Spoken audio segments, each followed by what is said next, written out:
Well, folks, welcome to One More Edition Politics and Rana McBerto is your host. Thank you so kind of being a part of the show. What's wrong with my green screen today?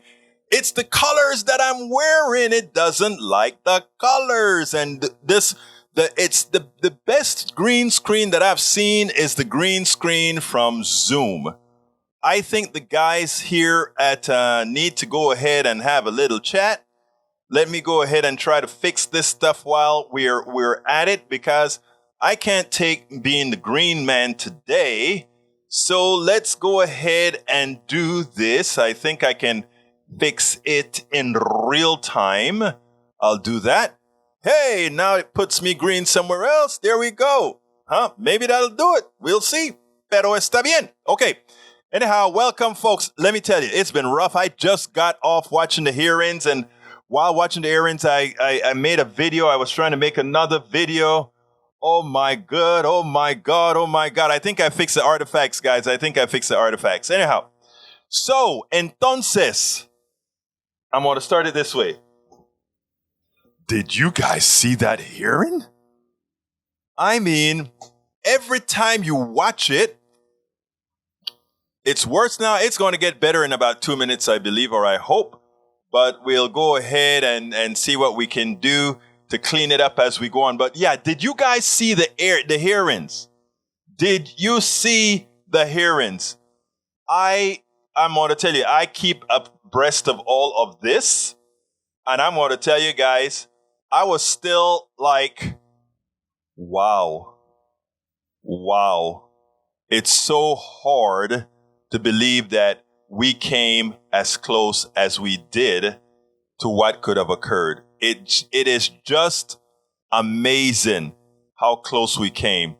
And I tell you what, as Rhodes said, we better be careful, because unless we fix this thing, where are all these artifacts coming from? I think it doesn't like that purplish color that's underneath there. Let me change the threshold and see what we can do here.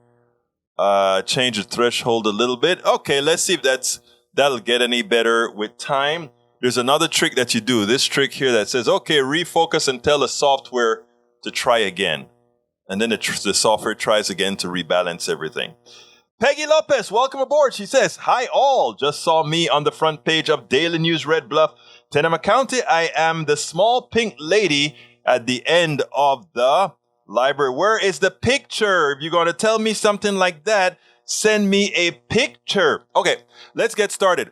Welcome aboard, Michael Rudd, the Navy Q. Welcome aboard, Danny Cardwell. Welcome. I haven't heard from you. Well, speaking to you in a while, Danny. Welcome aboard Politics Done Right, sir. I see you're watching it on LinkedIn.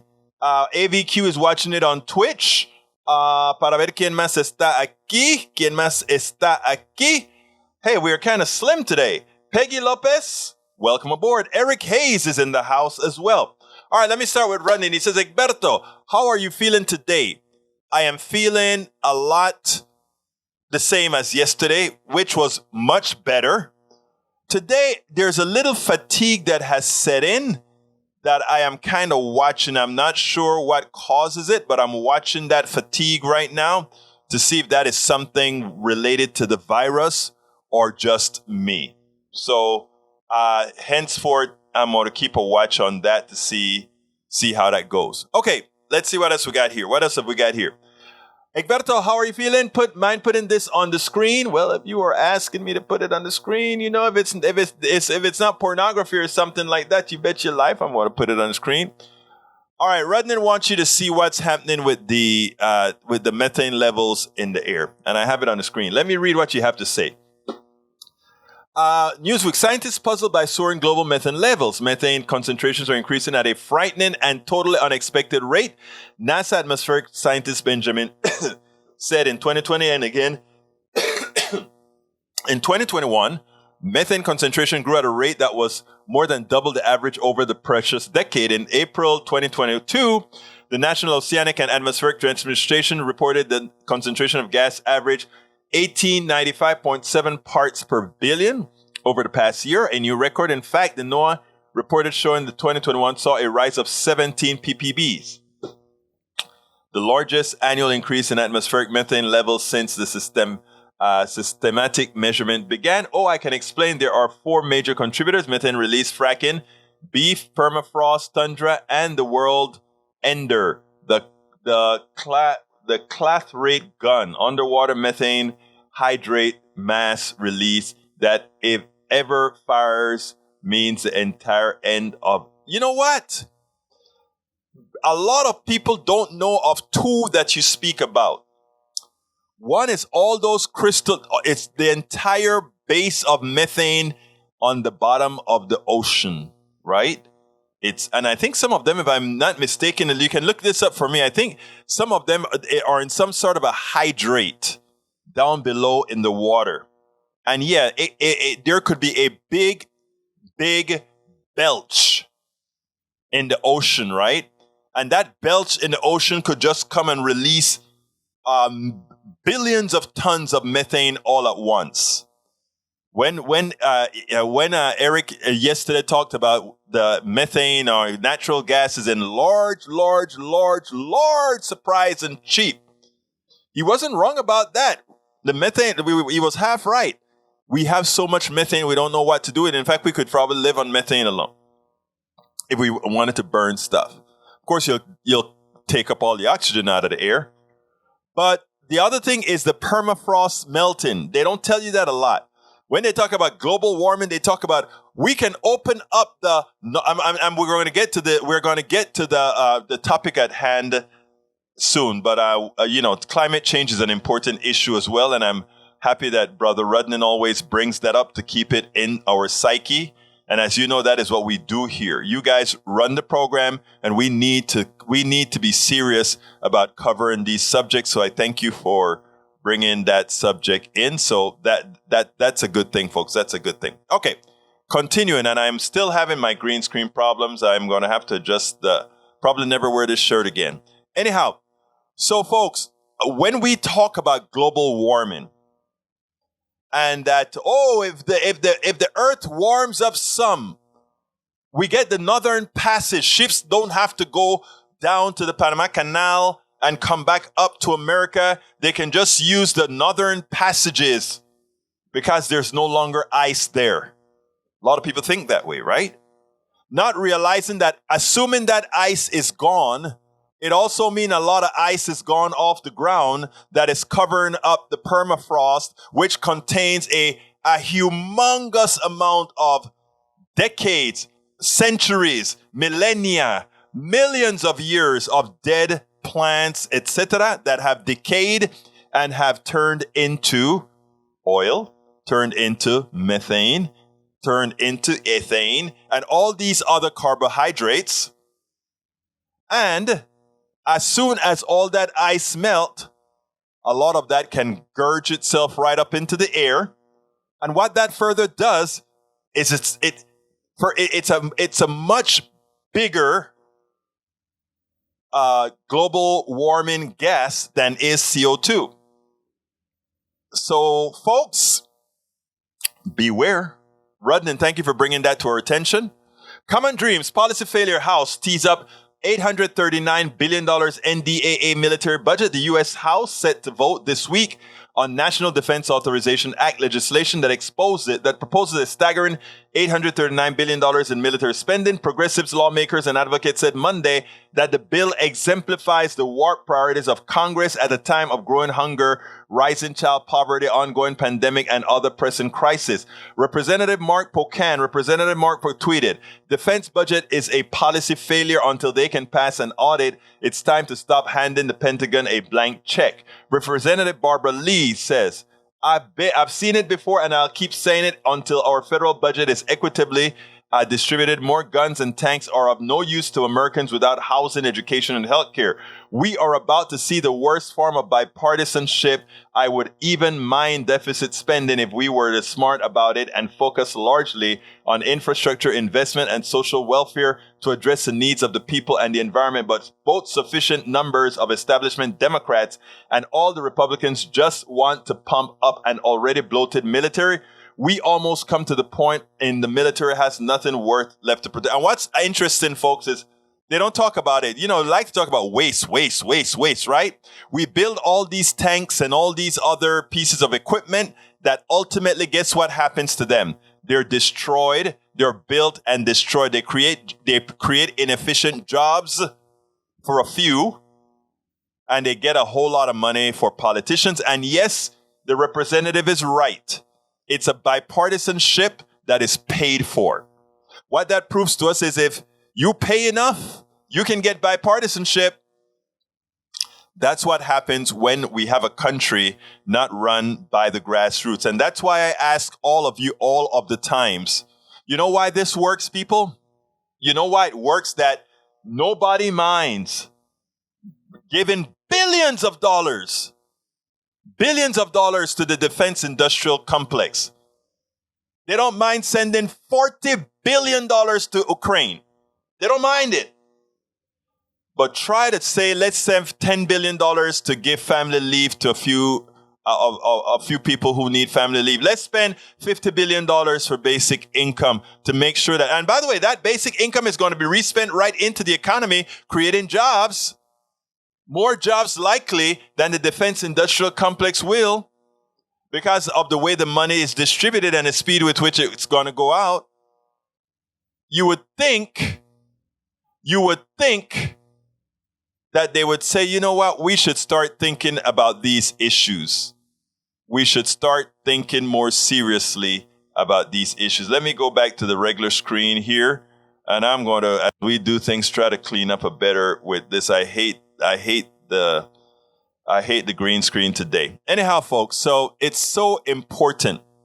It is so important for us to see how back-assward we have gotten with respect to, we can fund military to the gazoo, but ask for anything to educate people.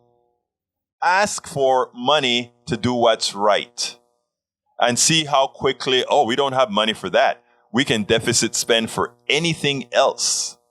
But to help people, you're on your own. You better find some other way. You're on your own, baby. Okay. All right. When I get excited, I'm still recovering from COVID. So when I get excited, sometimes I can feel it in the chest. All right.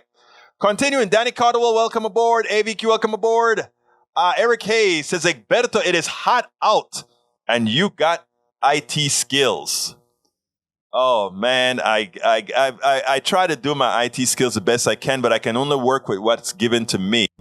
And I got a new portal to report the problems that we find with this. And the problem here is this is messing with the algorithm. So what I need to do is take a picture with this color and send it in to the people who make the software so that they can see why they don't work as efficiently as Zoom. AVQ says, I can ignore the background static. Well, thank you, sir.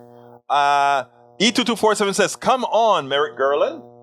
Yes, come on. Peggy Lopez says, hi all, just saw me on the front page, send that please. Egberto, Trump is an incompetent fascist and he surrounded himself with those who displayed loyalty regardless of their qualifications, resulting in bungling of so many failed attempts. The problem is the next attempt is not going to be made by a bumbling buffoon.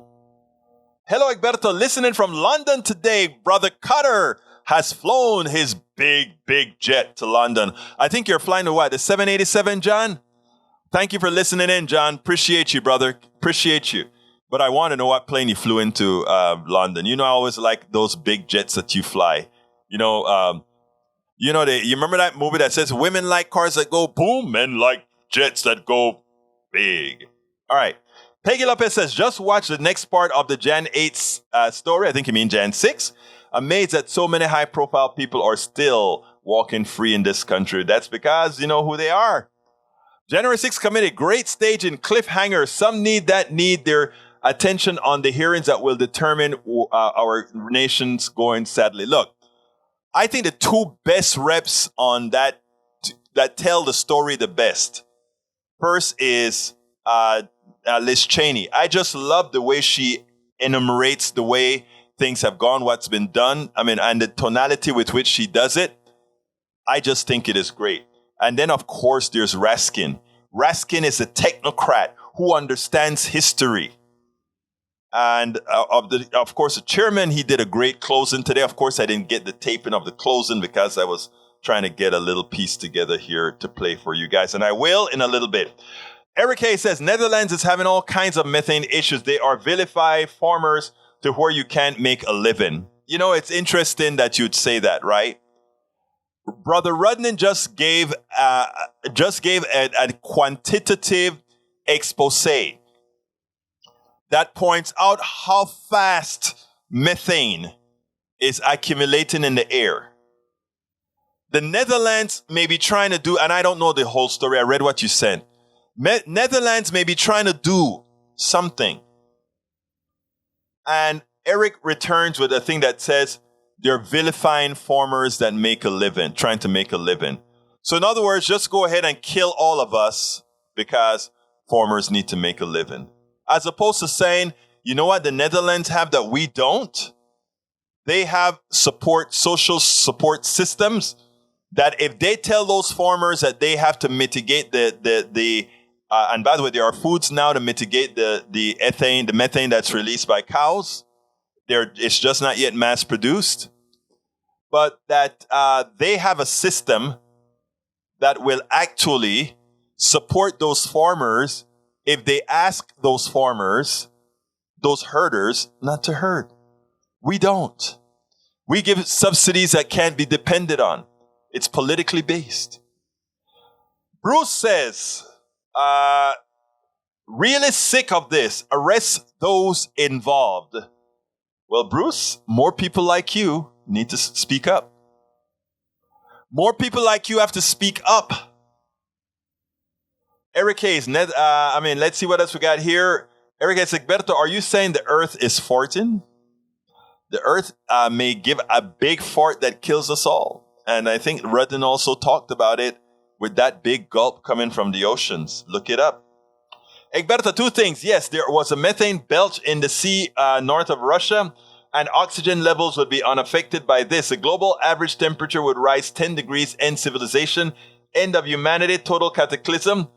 Moscow Times, new methane discharge discovered in Russia's Arctic. And again, when you talk about defrosting, remember, all that ice not only holds water, but it holds the atmosphere of the time and more. Seeped in methane, etc. All right, E2247 said, Jeannie Thomas said she wants to testify, then change her mind. Any others that Fat Nixon would have phoned? B Alpha says, Bruce Pollard, that is, there is no stopping this unless we get a hold of industry. This is where productivity becomes the rape of the natural world. You know something, Bruce? And that is where define capitalism. I mean, it's a false definition, but that's what they like to use. The efficient use, the market defines the efficient use of our resources. It's the best efficient use of capitalism presents the format in which you get the most efficient use of our resources. It's a lie, okay? But that's how they sell it. And the efficient use of resources doesn't mean using it in such a manner that because we don't take into account externalities, we fry ourselves. Externalities, folks, mean this. If you follow what Eric says, using carbon is using natural gas is cheap. What he doesn't tell you is farming natural gas isn't cheap, and the results of burning natural gas or anything is very expensive. If all the cost of doing that is included, your health that get lost, the heating of the earth, all of that, it has a cost. And capitalism doesn't like to include that cost in it. It's just something that needs to be said. Very few people actually understand it. Well, look, a lot of people understand it, but they just don't do anything about it. All right, continuing. Let's see what else we got here before I get into the video. Egberto just sent the picture on info@poli.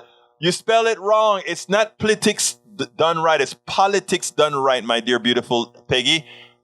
info@politicsdoneright.com. The address there is not correct, my dear lady. Please make sure that's not where you sent it. It's politicsdoneright.com. info@politicsdoneright.com. All right, let's see what else we got here. E224 says, take the blinders off. The big lie is still out there until there are real consequences. Eric A says, here is something interesting. Think armed forces are not able to recruit people. Well, so there is where your military will reduce, which you like, right? No, actually, we don't need a lot of people in the military anymore. We have drones, man. Didn't we just take out the leader of Al-Qaeda today with some drones? Somebody stayed in Virginia and flew it in. That's it, right? The U.S. military is often cited as the worst polluters in the world, according to Bruce, and I've read that before. Dave Smith says it's just another witch hunt, like Hillary Clinton's Russia collusion hoax. Okay. Please tell me what part of it, Dave Smith, is a witch hunt. Man, I would love to see how you twist yourself in pretzels to tell us. Michael Renner says, Eric Hayes is a caricature of what George Carlin talked about when talking about homelessness and social welfare, in that the only form of social welfare conservatives like are military bases because they create jobs. I think it's a bit worse than that. Peggy Lopez says, spending billions on war and nothing on family leave is an amazing statement on American belief system. Pro-life, right? No. Bruce talked about poison water in Hawaii. I saw that video of jet fuel, which is kerosene, just pouring down into the aquifer. I live near a Superfund site on Cape Cod where jet fuel was allowed to leach into the groundwater. Also, the artillery rounds and lead and lead from old ammunition pollute the land. Yeah, they do. No recourse. 100 degrees here at little after 1 p.m. Got up to 107 yesterday. I think we got up to 104. John Cutter is is flying the 777 right now. Remember, one of our great PDR posse supporters is driving a 777. You guys mess with me, we'll go ahead and send John Cotter off of you after you with a 777. That's bigger than anything else you guys fly. Hey, John, thank you for being here, brother. ABC News from February 22. U.S. military faces crisis in Hawaii after leak poison water. I saw that. I actually saw it on Twitter. The Navy is scrambling to contain a major crisis in Hawaii after jet fuel leak from 80-year-old Hawaiian tank form. Eric Hayes, Jets run on fossil. When will there be EV plane that goes boom? Not likely, but John Kerry likes to tell everyone how to do things and fly. You know, you keep being negative about good energy. You know, when we are flying around in our green plane, we'll let you know.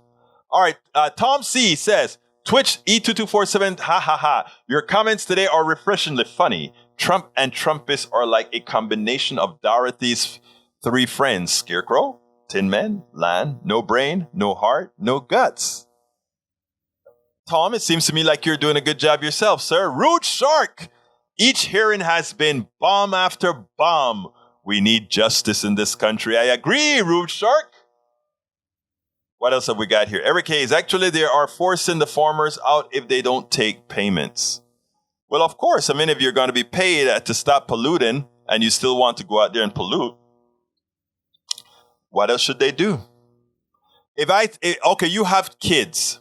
Let's see if I can put it in wording you can understand, my brother. Love you, but you have kids. If I decide to give your kids cyanide, and the police come and says, Egberto, I don't want to shoot you. I'm going to just pay you to prevent you from giving Eric Hayes' kids cyanide. And I don't want to I just want to keep giving Eric Hayes' kids cyanide. I bet you would then support those cops moving me out. I wager you would. Okay, Michael Rudnan says, who wants to talk about climate change in the Netherlands? 9 cities that could be underwater by 2030. Think about that. With sea levels rising worldwide, several major metropolises are at risk. Amsterdam, the Netherlands, there's a reason why some of them have a lot of their land below the sea level. All right, I need to get busy with playing a little piece here, but before I want to say, hey, Yvette Avery Herod, good afternoon, my beautiful Yvette. How are you doing, young lady? John Carter says they're actually working on EV-powered airplanes and H-powered ones. In the meantime, they're expanding the use of sustained aviation fuel. I've got the smartest damn people in the world. Anytime we get a troglodyte that comes with some crazy statement, get those who come in. Bridge MCP is in the house. And by the way, folks, Bridge Design is also up on the internet, and I'll present that to you guys a little later. But beforehand, since Bridge already is complaining that she didn't see the hearings at all, how can we not satisfy Bridge MCP and give her what I think is the most important part of the hearing, bar none? And I had to, the reason I was 30 seconds late is because I wanted to have it. So here for Bridge, here for Yvette, because I know Yvette's on the road. Yvette is a hard worker, protecting her workers as she works herself. And I know she probably didn't get to see the hearing. So this is the most important part of the hearing, in my opinion, bar none. I'll play it, and then we'll get there on the other side. Mr. Van Tatenhoff, in the run-up to January 6th, Stuart Rhodes publicly implored President Trump to invoke the Insurrection Act, the 1807 law that allows the president to call up militias to put down a rebellion against the United States. And I want to get your thoughts about this in the context of your prior relationship with Stuart Rhodes. I understand that you had conversations with Rhodes about the Insurrection Act. Why was he so fixated on that? And what did he think it would enable the Oath Keepers to do? Well, I think it gave him a sense of legitimacy, that it was a path forward to move forward with his goals and agendas. I think we need to quit mincing words and just talk about truths. And what it was going to be was an armed revolution. I mean, people died that day. Law enforcement officers died this day. There was a gallows set up in front of the Capitol. This could have been the spark that started a new civil war, and no one would have won there. That would have been good for no one. He was always looking for ways to legitimize what he was doing, whether by wrapping it in the trappings of it's not a militia, it's a community preparedness team. We're not a militia, we're an educational outreach group. It's a veteran support group. But again, we've got to stop with this dishonesty and the mincing of words and just call things for what they are. You know, he's a militia leader. He had these grand visions of being a paramilitary leader. And the Insurrection Act would have given him a path forward with that. You know, the fact that the president was communicating, whether directly or indirectly, messaging, you know, kind of that gave him the nod. And all I can do is thank the gods that things did not go any worse that day. What did the Oath Keepers see in President Trump? They saw a path forward that would have legitimacy. They saw opportunity, I think, in my opinion, to become a paramilitary force, you know? Last week, the Department of Justice indicated that it has evidence of the Oath Keepers bringing not just firearms, but explosives to Washington ahead of January 6th. And the committee's also learned that Stuart Rhodes stopped to buy weapons on his way to Washington and shipped roughly $7,000 worth of tactical gear to a January 6th rally planner in Virginia before the attack. Did you ever hear Rhodes discuss committing violence against elected political leaders? Yeah, I mean, that went back from the very beginning of my tenure. One of the first assignments that he brought to me, wanting me to do as more of a graphic artist function, was to create a deck of cards. You may remember back to the conflict in the Middle East, where our own military created a deck of cards, which was a who's who of kind of the key players on the other side that they wanted to take out. And Stewart was very intrigued by that notion and influenced by it, I think. And he wanted me to create a deck of cards that would include different politicians, judges, including up to Hillary Clinton as the Queen of Hearts.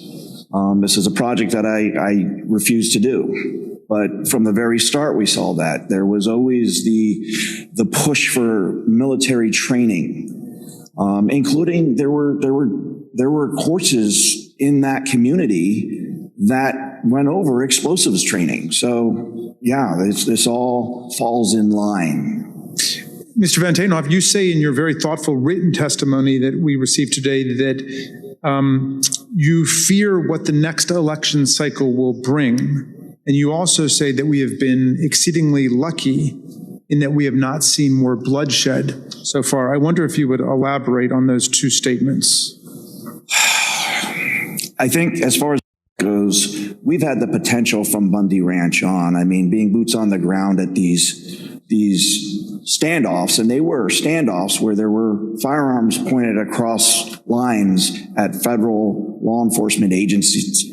Whatever it may be with that particular standoff. But I think we've gotten exceedingly lucky that more bloodshed did not happen because the potential has been there from the start. And we got very lucky that the loss of life was, and as tragic as it is, that we saw on January 6th, the potential was so much more.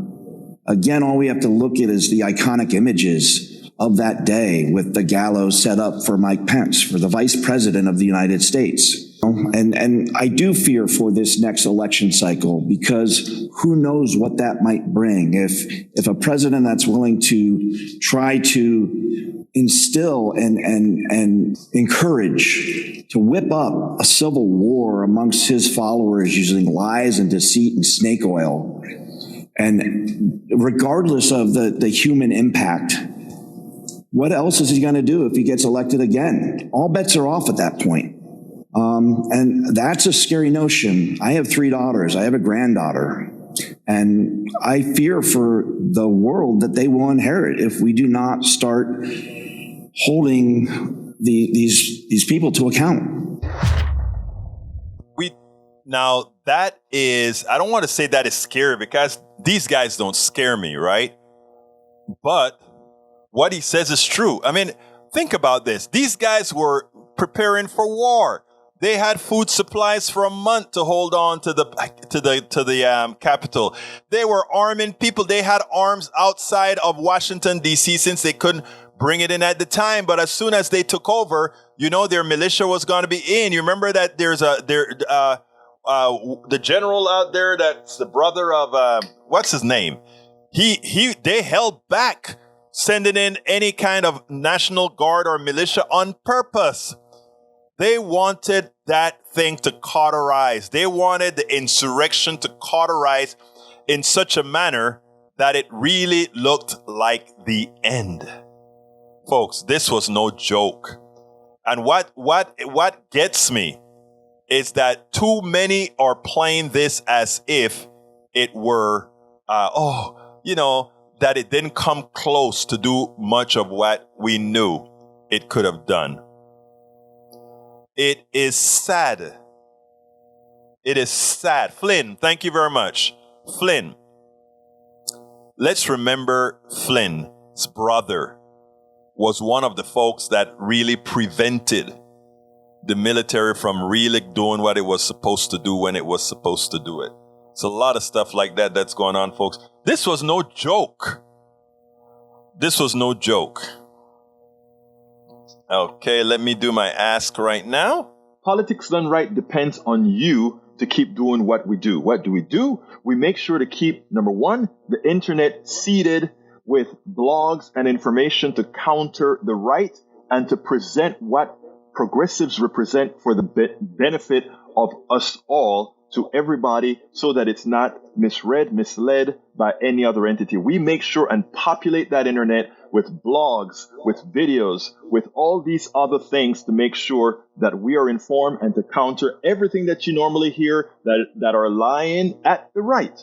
We also make sure to create articles in magazines, articles in newspapers all around the country to ensure, again, that our message gets out there. Last but not least, we also write books. As you see it, Class Warfare, the only resort to right-wing doom, How to Make America Utopia, are two of the many books that I've written on these issues. So please support us in one of many ways. Numero uno, you can support us at PayPal, either one time or monthly. Go to politicsdoneright.com/PayPal. You can support us on Patreon. That is politicsdoneright.com/Patreon. Patreon is spelled Patreon. You can support us by becoming a part of our YouTube channel, going to politicsdoneright.com/YouTube, or you can support us in many other forms that you can find at politicsdoneright.com/support. Be sure to visit our store,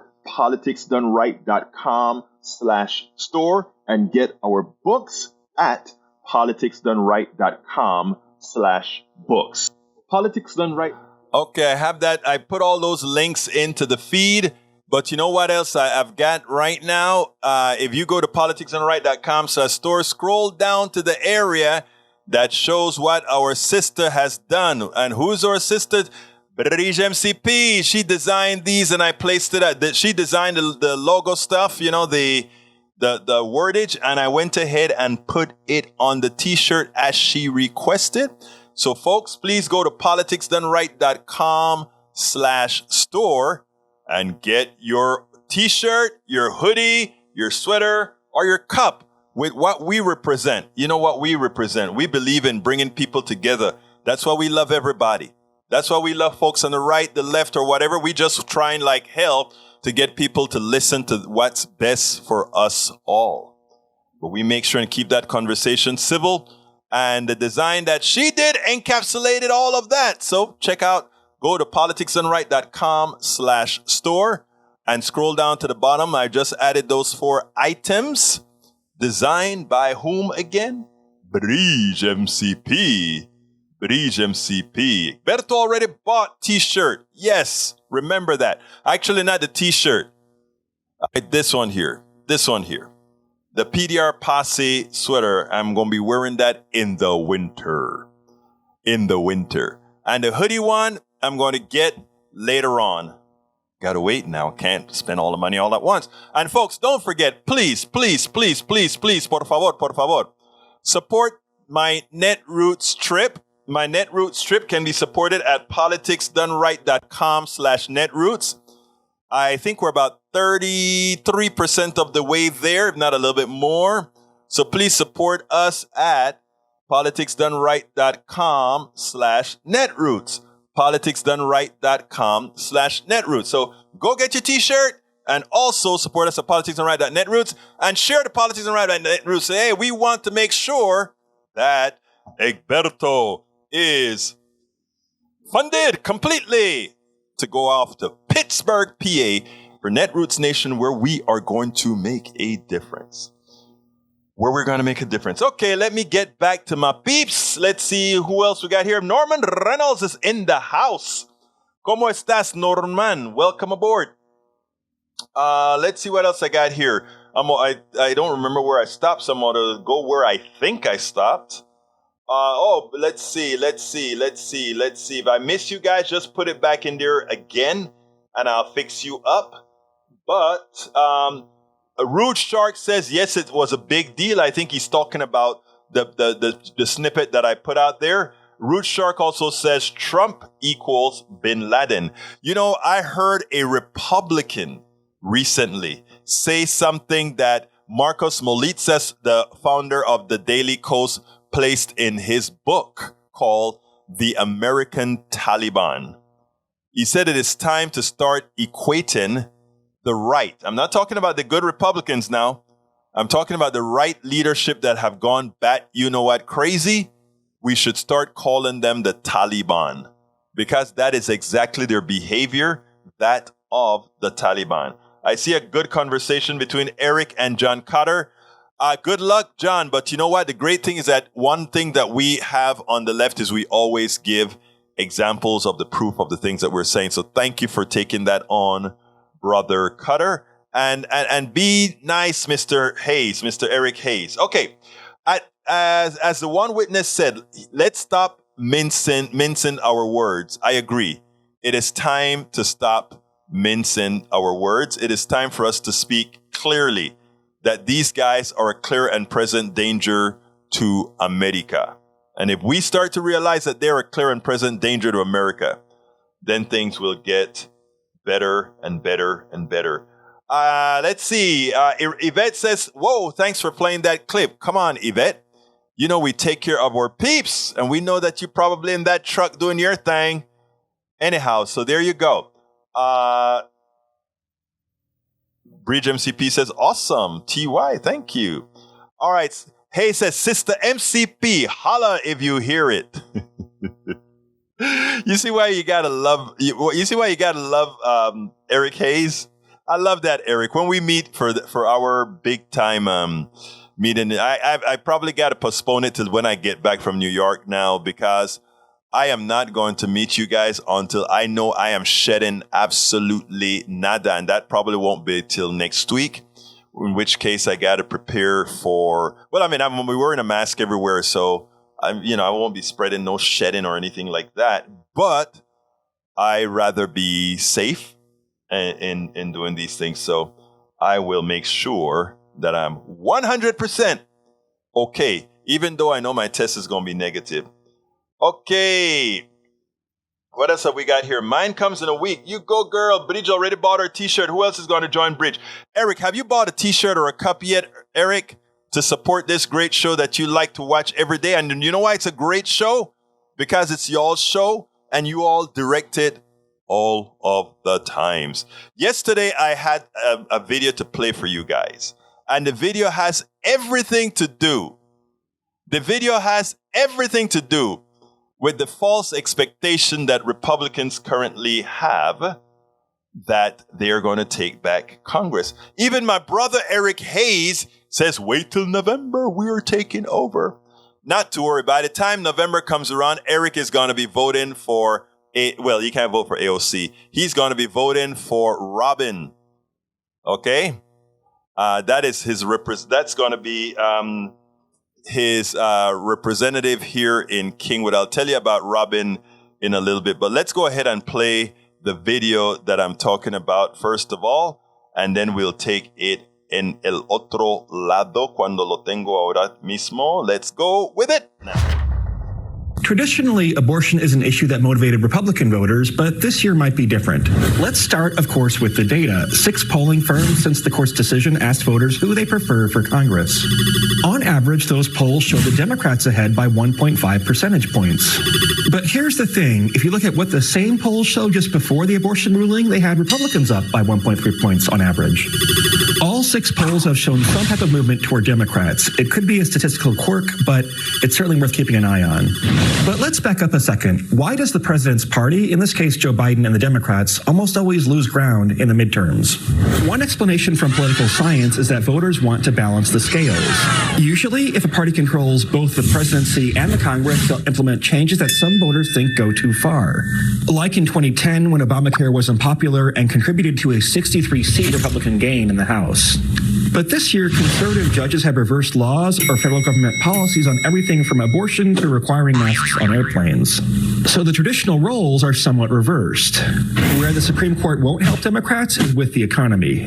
This week's Monmouth poll found that 33% of voters mentioned inflation as their most important concern, and 15% said gas prices, compared to just 5% who said abortion.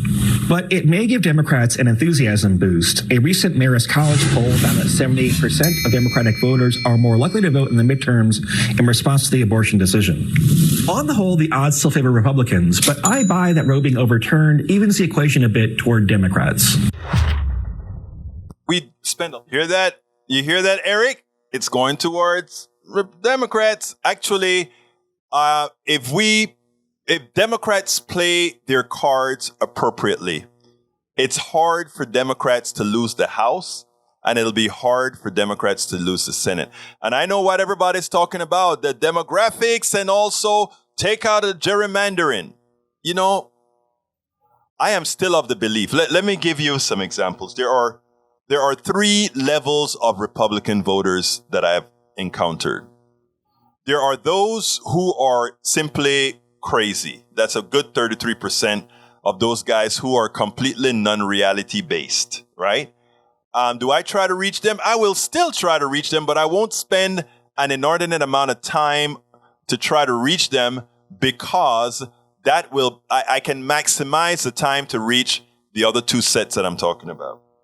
Then there are those like Eric. Eric is right there in the middle.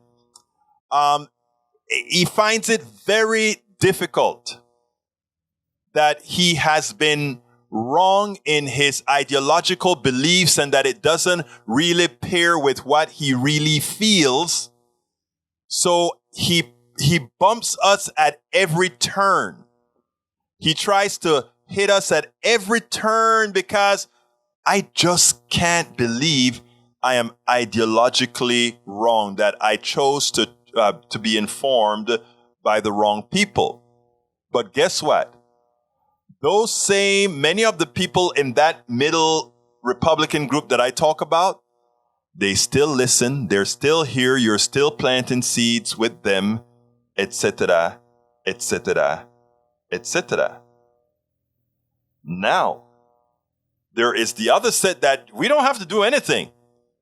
They're just going to go into that booth and vote their interest.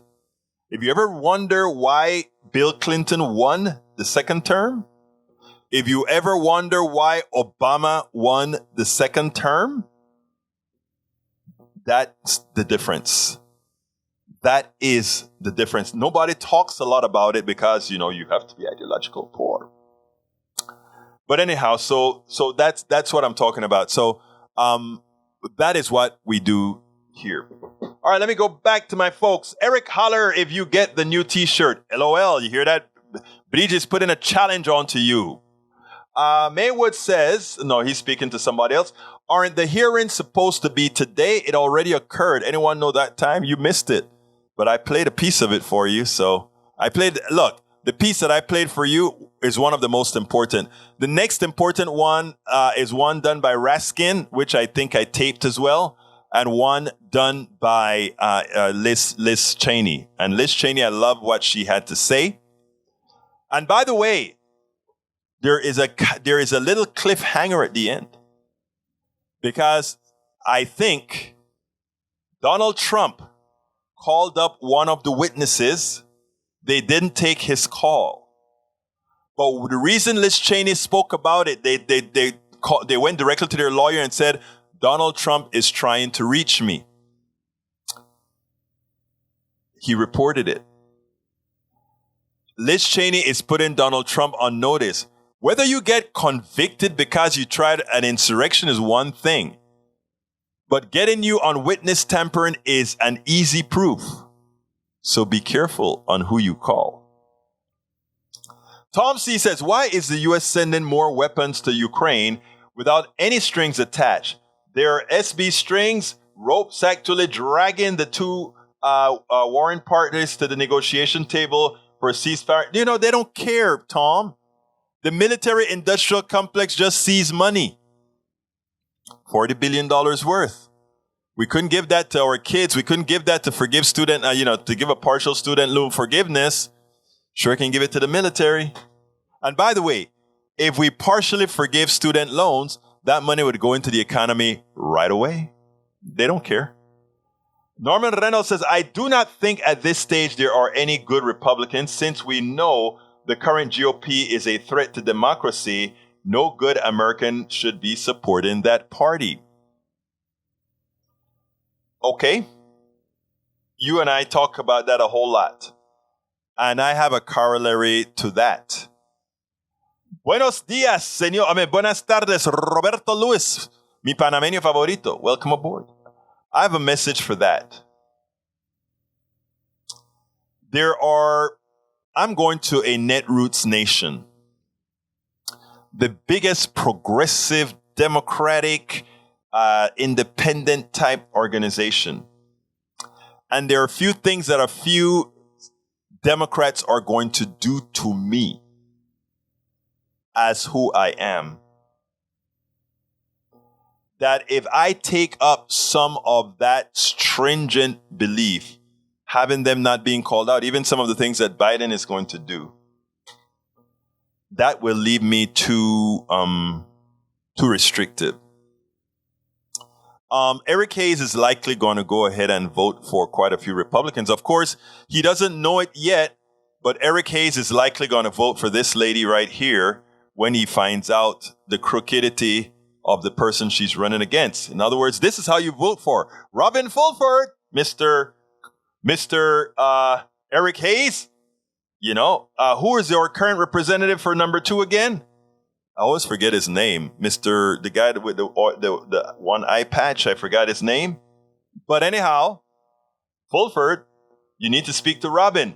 Give her an option. Give her a chance. See if the policies that she supports really support your family right here in Kingwood.